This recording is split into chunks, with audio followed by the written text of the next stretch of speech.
Hello everyone. My name is Laisha Swani from 6A. No money, no poverty.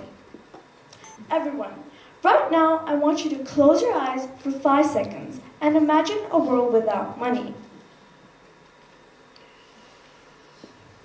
Now open your eyes.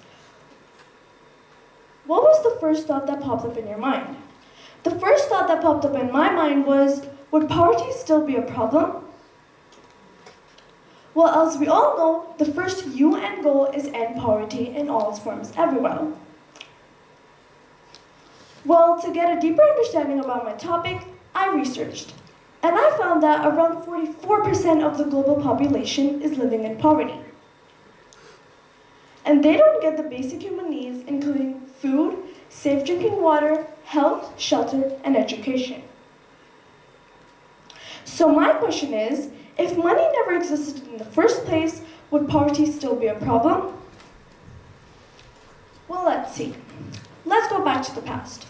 Long ago, people needed food to eat, so they used to hunt for it.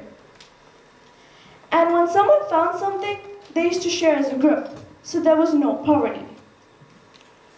But do you ever wonder, why did poverty become a problem even without money?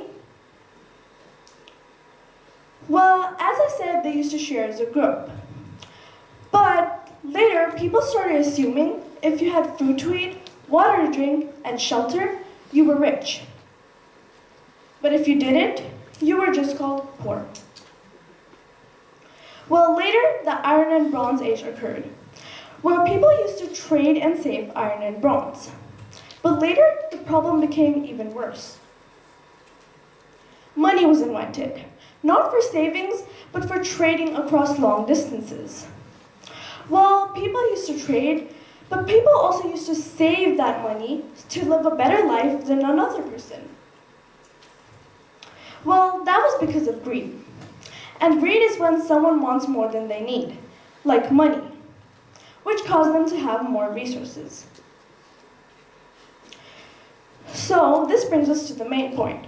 So actually, poverty would still exist even if money never existed, because we're not talking about the lack of money, but we're talking about the lack of resources, like shelter, food, water, and safety. This was happening because of the human vice's greed. And greed will exist wherever and whenever humans are. Well, before I end my speech, one thing I would want everyone to remember and keep in their mind is, there's enough on this world for everyone's need, but not for everyone's greed. Thank you.